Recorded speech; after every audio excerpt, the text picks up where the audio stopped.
Hello everybody, Imminent Storm here. Welcome back to Final Fantasy XI Online. In the last episode, we were following Olmia around, who was looking for Preesh in Sandoria. And we ended up bumping into a Mithrin tracker, who is also looking for a woman by Preesh's description. And so after that, we ended up heading over to the cathedral, had a conversation with one of the priests there, learned about Preesh and Mildarian some more, before heading to Windurst, where Preesh had been sighted, and we bumped into the rest of the Mithrin trackers. And Preesh, who showed up and revealed that she has magicite embedded in her chest. So she went off with the trackers, trying to talk to them. They wanted to fight. We fought them, defeated them, and then Preesh ran off to find the Star of Tavnazia. Excuse me. The Star of Tavnazia. And so we now need to chase her down. And that appears to be located in Ulugurand Range. So we're going to be heading out to Ulugurand Range and see what we can find. So I don't believe I have the home point out there.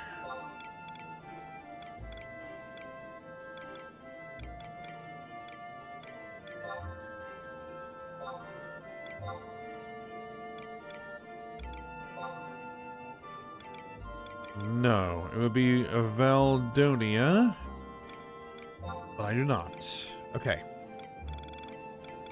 So the closest we're going to be able to get is Zarkabard.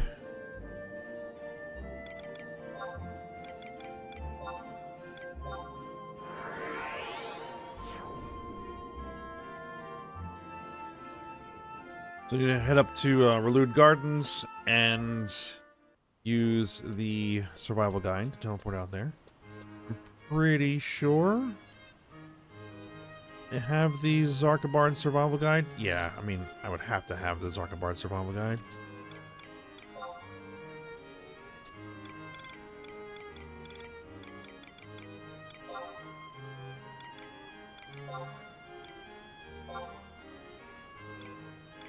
Yep.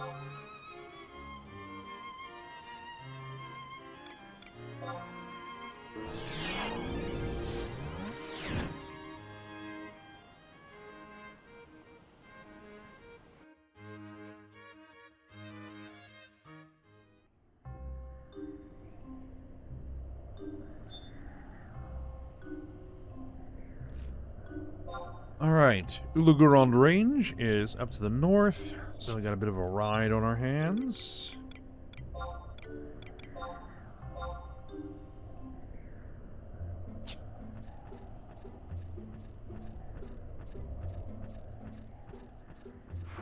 Alright, so I will navigate my way there, and I'll be back once we are getting close.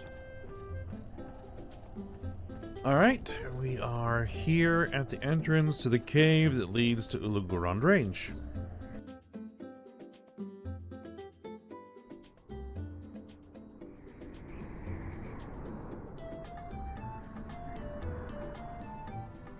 Now, the other way we could have headed out here is via Unity Warp, as always, and that probably actually would have been faster.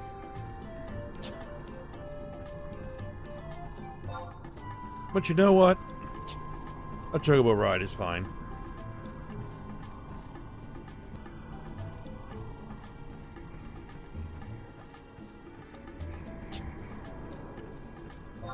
So where we are headed is to kind of the J9 area.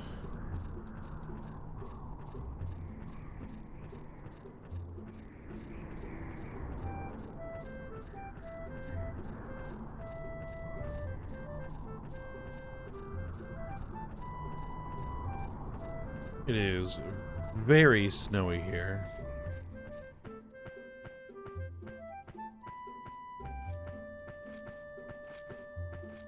It looks like we're in double ice weather, so it's a blizzard.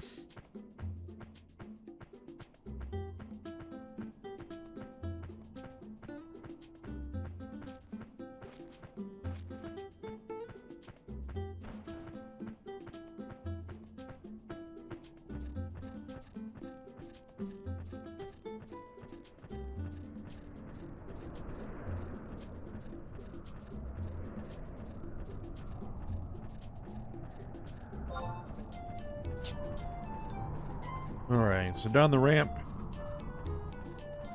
And then we need to look for a hole that we need to fall into.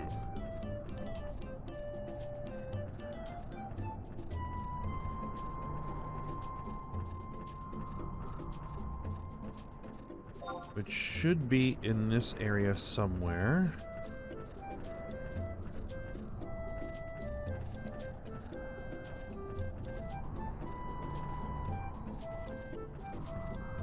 I think that's it.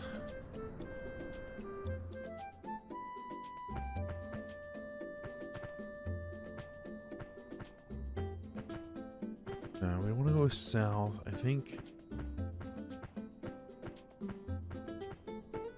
Need to head around here. This functions as basically a big loop down in here. And there's exits out the south and north, which this would be the north end of the loop, and that should be the direction we want to go. And there's our home point.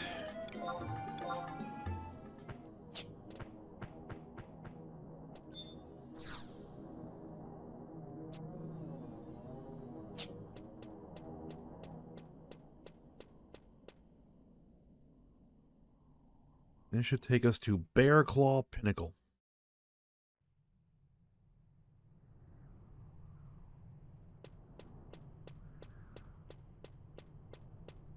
One of the areas of the game that has no map.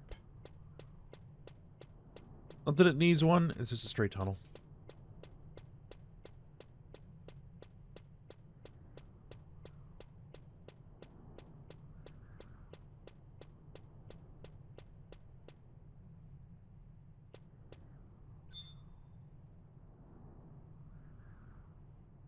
Okay, so here is the wind pillar. Examine this. Probably get a cutscene. No, we have a direct battlefield. Okay. I'm going to try this as my level 80 ranger with trusts and see if I can clear it.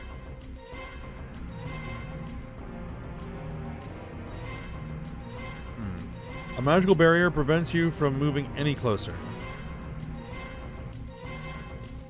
Ah, it's Preach.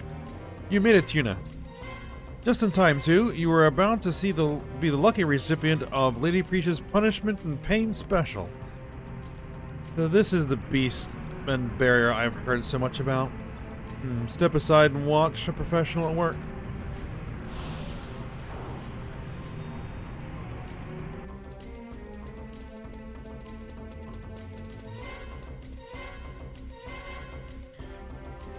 Whoa, get a load of this place. Why did the beastman bring that chunk of magnesite here? The poor bastard who found it would have been pretty messed up, I'd say. I suppose you wouldn't know too much about that particular chunk of magnesite. The emptiness within made it unique. You've heard about the magnesite known as the Star of Tavnazia, right? And I bet you know that a piece of it was stolen and sold to Bastok before the war, too, right? Yeah, Sid told us about that. Well, an Allied expedition came here to the Northlands 30 years ago, bearing that chunk of magnesite. Its members were poisoned by the voice of darkness sealed within the stone. Give in to thy desires, return to thy true self. That voice beckons the darkness within us over and over.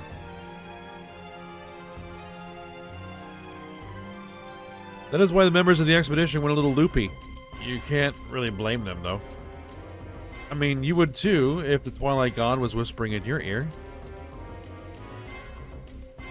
The voice of Promathia? Sluverance. What the?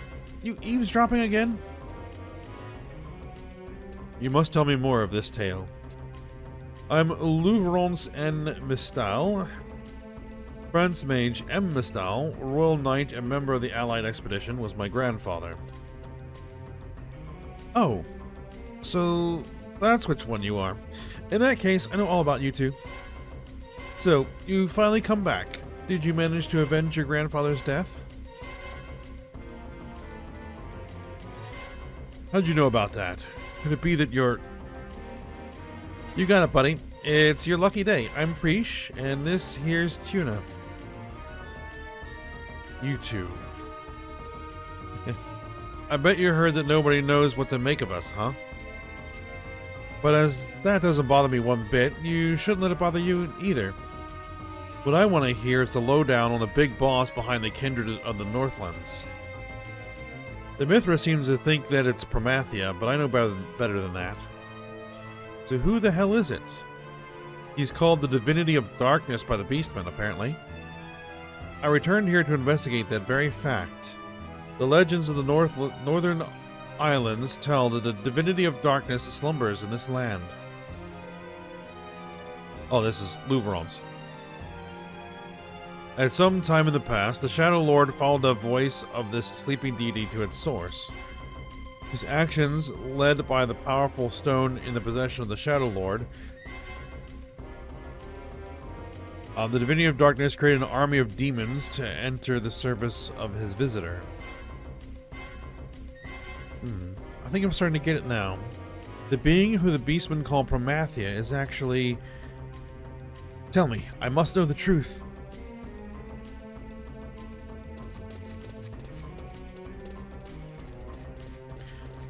Reesh. Wait, be on your guard. There's something strange afoot. Back to the abyss, foul beast.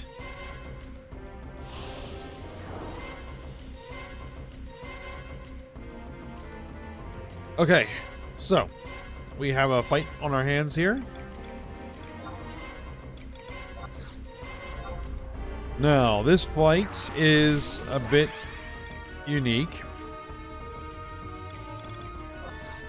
in that we have 45 seconds to beat it. If we do not defeat the enemy in 45 seconds, it will basically explode and eject us from the battle. Actually, no, hold on.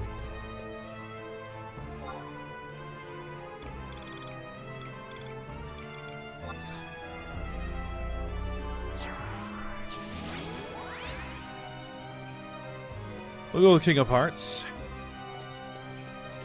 Now, I should be able to defeat this thing fast enough as a level 80 ranger, but we'll see. It's 45 seconds from the moment we engage it. Now, when you were doing this originally, you had to use an item called Shumeo Salt, which delays its explosion. Snolzar. But I should be able to do it without using that.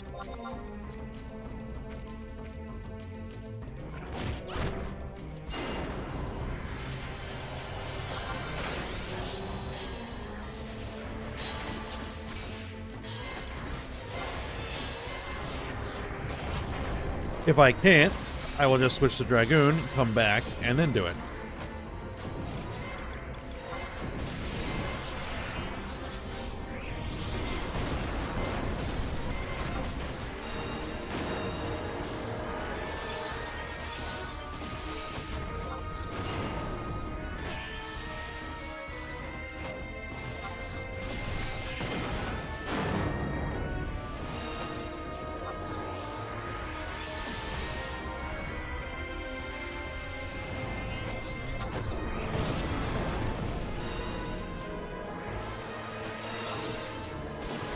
There we go, we got it. It's getting close, though.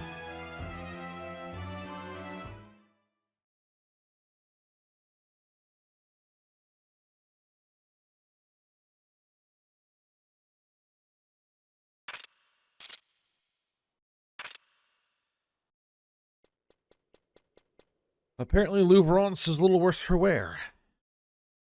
Cuna, I knew you were tough. That guy definitely has an eye for adventurers. Talk about dumb luck. What happened to the resting place of the sleeping god? You know the divinity said to slumber here? There should be an enormous crystal of darkness here. It can't be. The beastman deity you speak of... There's a bunch of crystals on the ground. Oh!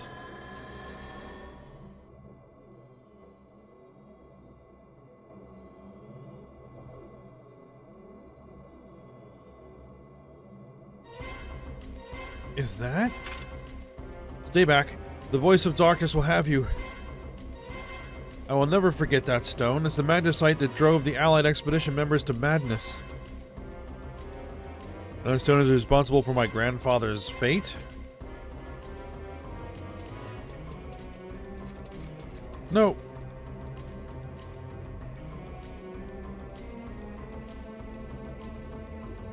You've come back. Welcome home, my little lost magnesite. Preesh?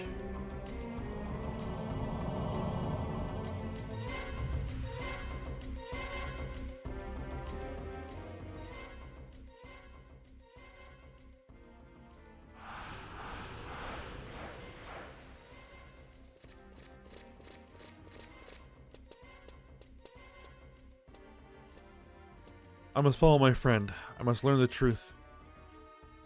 Yuna, I shall see you back in Bastok. May the light of Altana guide you on your journey.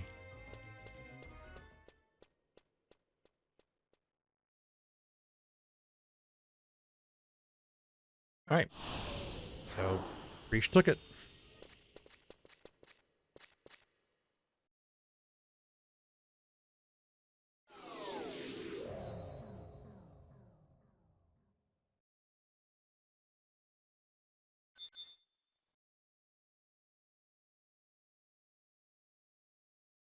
I don't know why the trusts are disappearing, but whatever. We don't need you anymore. No.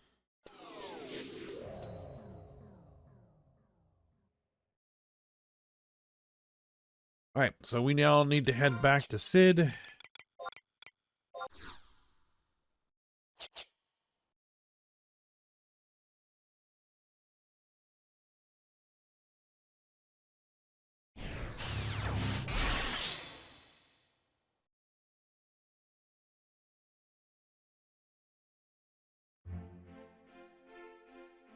Oh, one thing I need to check, make sure that I'm good with his ammunition. I haven't checked in a bit. I have 56 arrows remaining. Okay.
Alright, report to Sid.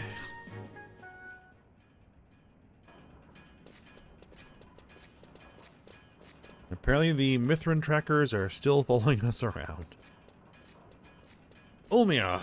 And who might these three be? They are the Mithrin trackers, sin hunters who have come from the Mithrin homeland to find Preesh. Sin hunters? What did Preesh ever do to the Mithra? Wait, does this mean you found her? Yes, we were able to locate her. However, she went off on her own again with the magnesite. The magnesite? Fill me in on the details, Ulmia.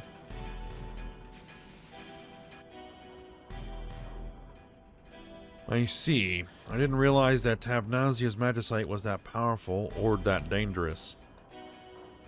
So it was the energies from that stone that affected the members of the multinational expedition. It invaded their hearts and minds, ultimately driving them to the unspeakable. Exactly. Our country's representative on the expedition found a shard of magicite and brought it back to our homeland. It was then that we too realized its terrifying power. However, we were never told that shard, where that shard came from. Further Mithrin expeditions were sent to the Northlands to investigate the stone's origins, but they were unsuccessful. No, it was a completely different investigation that led us to the answer. While searching for the relic of the dragon stolen from the Temple of Ugalepi, we found what we were looking for. You met with Prish and Cardinal Mildarian in the Tavnazian Cathedral? After a bit of persuasion, the Cardinal showed us what they called the Star of Tavnazia. In other words, magicite. We told her the terrible power that the magicite contained and demanded that she dispose of it somewhere it would never be seen again. However, the Cardinal would not listen to reason. He would only say that the stone was necessary to wake the gods from their eternal slumber. Wake the gods, but that's... I could not bring myself to believe Miss Shikari's words either, not until I heard the same story from the Sandorian Cathedral. The hymns the Tavnazian choir would sing, their words possessed the power to bring the gods back to life.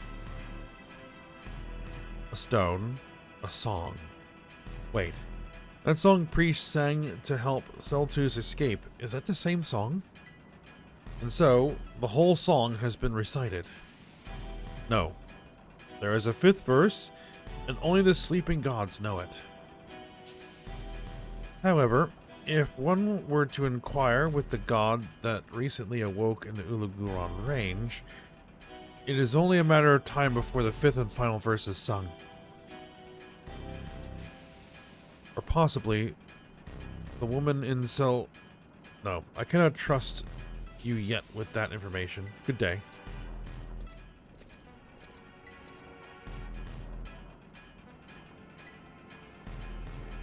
The woman in cell... Bina? Master Sid, I wish to continue my search for Prish with the three Mithrin trackers. Well, hold on there, Almia. The trackers are only looking for Prish so they can, punish her. To ensure her safety, we have to find Prish before those frisky felines do. It's just between you and me, but I've already talked things over with some of my acquaintances in the Tenshoto and Norg. They're scouring the continent for any information on our blue-haired princess. If they find anything, we'll be the first to know. That's why you need to stick around so you can be here when that info comes in. Thank you, Master Sid, for everything. And to top that off, we've got a first-class adventurer on our side, isn't that right, Tuna? She's going to go find out if Louvrance has discovered anything of interest. I'm still not sure why Prish would just run off with that fragment of the Star of Tavnazia, but I'll bet my apron that it has something to do with Cardinal Mildarian. Tuna, Louvrance said he was looking for the Cardinal. Maybe he knows something that could be of use. If you hurry, maybe to catch up with him.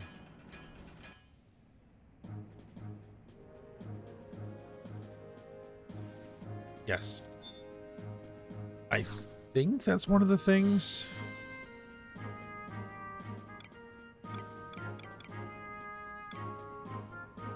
I think the next path that we're going to go on is the one that Tenzen is on.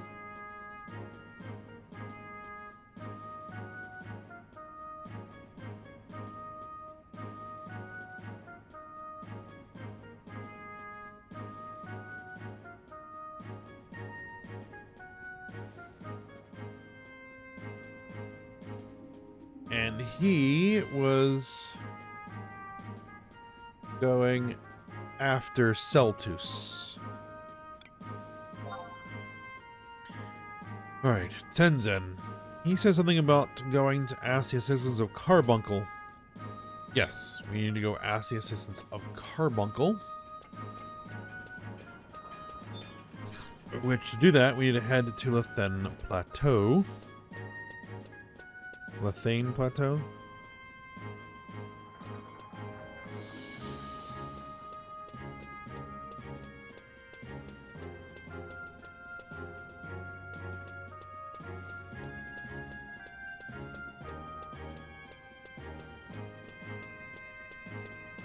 I think the fastest way is via a Unity warp, as it usually is.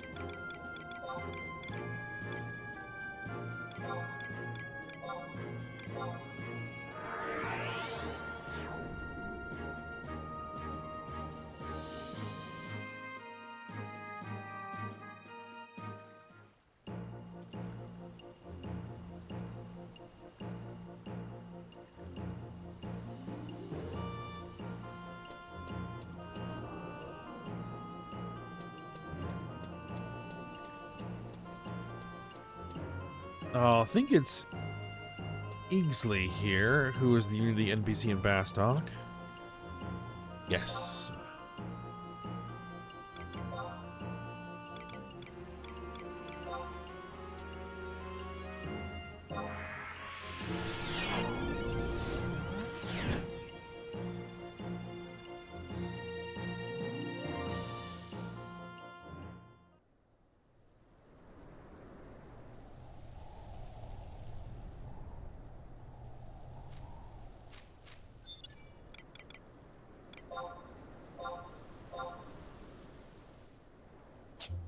Alright, so where we're headed is that little cul-de-sac at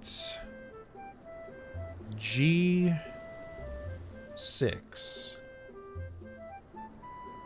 Not too far away. Now, there are several cutscenes that we could potentially get here, depending on what quests or missions we happen to be on that may involve Carbuncle. Now, I do happen to be on one because in my various leveling up efforts, I managed to come across a Carbuncle's Ruby. The Carbuncle's Ruby basically allows you to unlock the Summoner job. So you take that Carbuncle's Ruby to one of the houses in Windurst Walls, you have a bit of a conversation with Ajito Maruchito. He tells you that you need to go get the various colors of the sky or something. Can't quite remember what it actually says. And so basically you keep the Carbuncle's Ruby in your possession and you just go around the world and you try to be in a region that is experiencing a certain type of weather.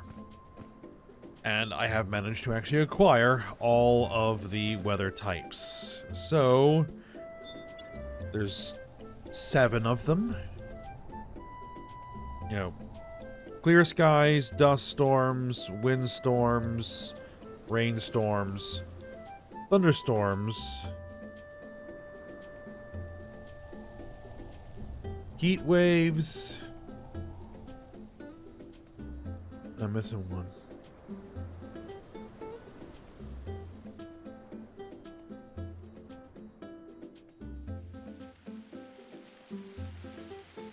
There's another one.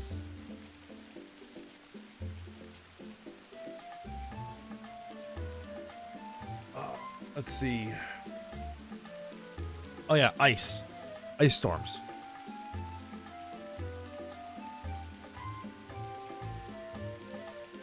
So, that means what I'm probably going to get here is the cutscene to unlock the Summoner job here first.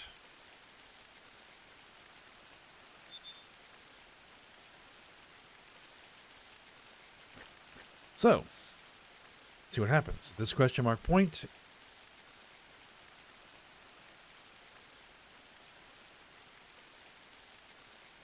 within this circle of monoliths.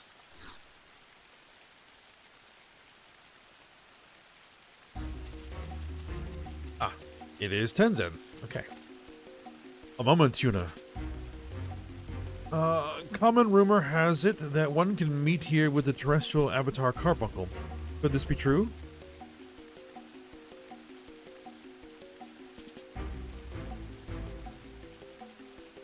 Carbuncle, bringer of rainbows, I am Tenzin of the Far East, sent here across the seas at the behest of Phoenix. The Keeper of the Apocalypse has come to Vana'diel, and 4 of the Mother Crystals are besieged by darkness. Yet, in the face of this crisis, Bahamut and Diabolos do nothing to defend them. Diablos draws souls into his dream world to shelter people from the emptiness. Then Bahamut rallies his worms for the destruction of every last person on Vana'diel in the name of some ancient pact. Carbuncle, we all carry the curse of Promathia within us, and it is not within our power to lift this bane. But I cannot accept this as justification for genocide. We were born as part of fate's design, and we will live the lives we have been given.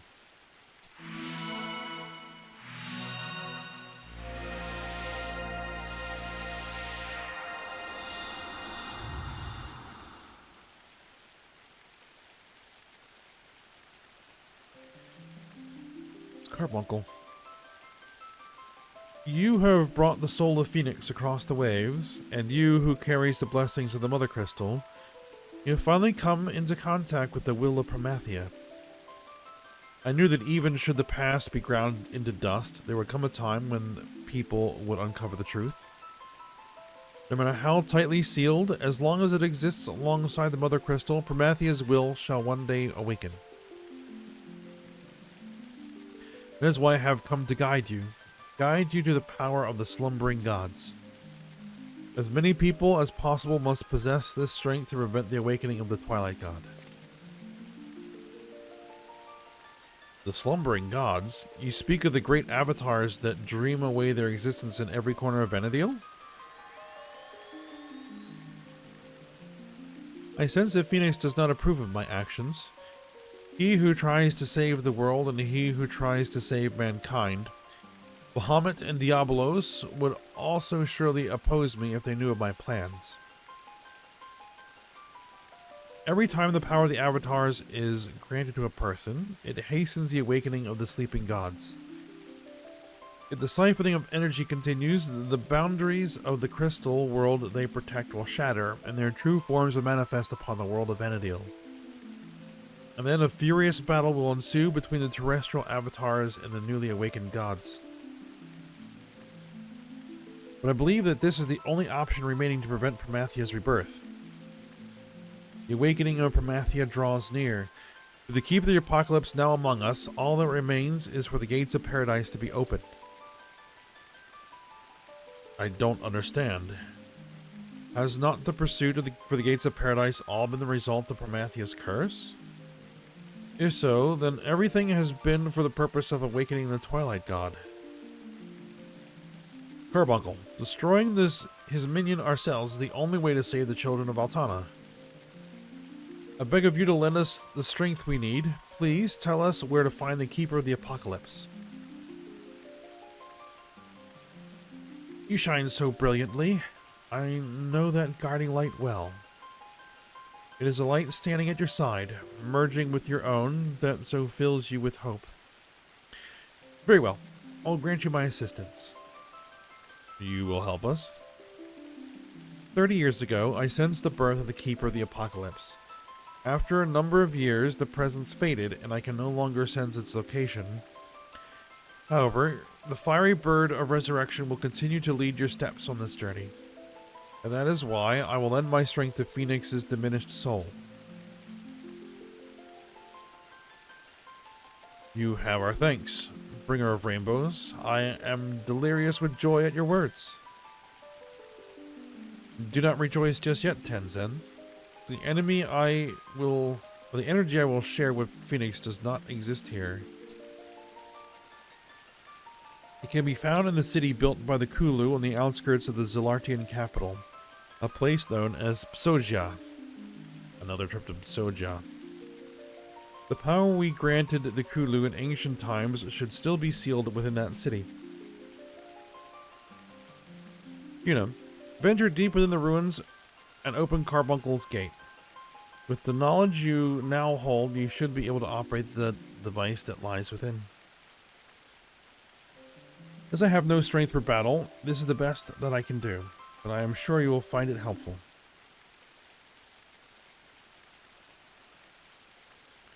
Carbuncle, we are in your debt. Juno, this is the first terrestrial avatar to aid us in our cause. For the others, it will be welcome news indeed.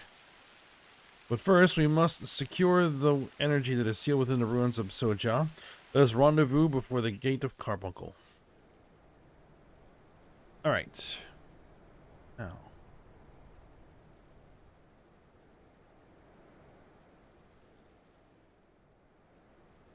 Ah, right. In order to actually get the unlock, I have to trade the Carbuncle's ruby.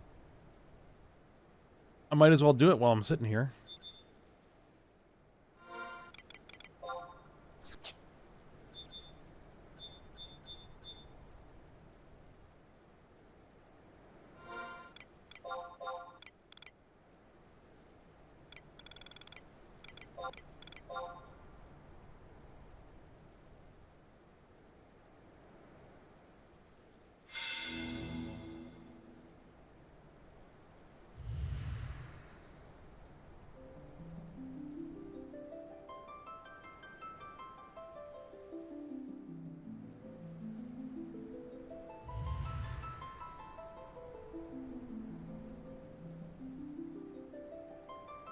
Alright.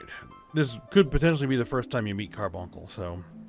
thank you, Tuna. My name is Carbuncle. I am one of the several new forces here in Vana'diel. I became a crystal, was divided into shards, and fell into the hands of beasts and people alike as the world changed around me. And then, I knew that you needed me. That is why I'll lend you a little bit of my power. I'll fight by your side and watch over you always. I demand you perform a labor. Visit the ancient beings that sleep in the faraway lands and places of legend. Vana'diel is a world in which you live. You should see the true Vana'diel with your own eyes. I will extend a bridge between the people of the present and the beings of ages past.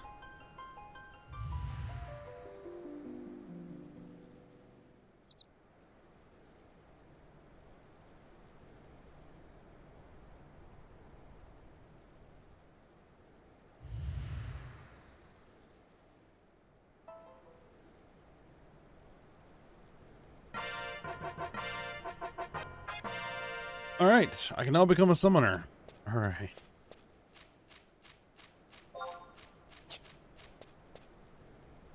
Now there should, somewhere...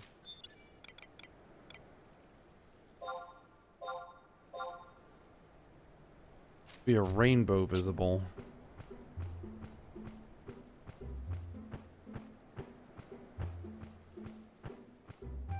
I don't know if it's visible after the cutscene.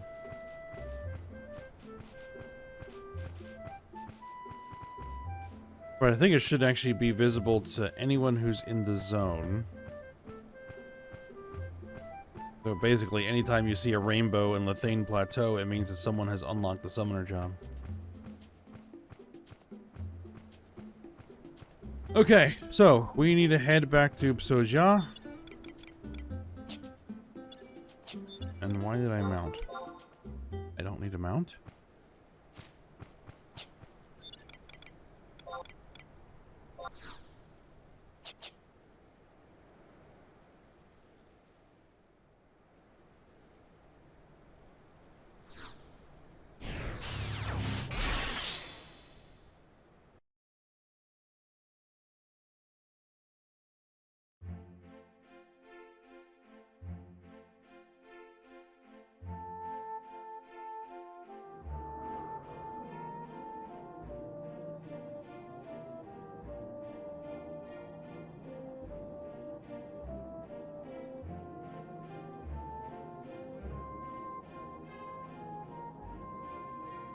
Okay.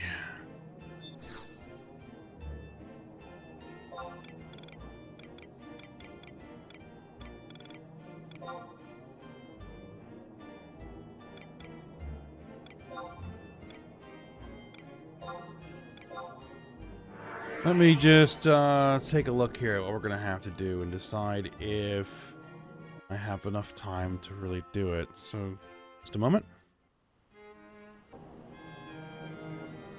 Okay, yeah, it looks like that the Soja section of this quest is quite the gauntlet. And once I start it, I'm going to want to finish it. So I'm not sure I'm going to have enough time to do that today. So we'll go ahead and end this episode a little bit early, and then we will run that gauntlet next episode.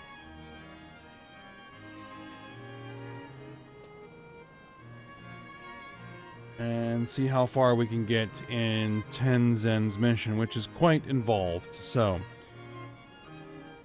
we will go ahead and stop here for today. Alright. Well then, for now, hope you guys enjoyed it. Thanks for watching. Go ahead, like, subscribe, and comment, and I will see you next time.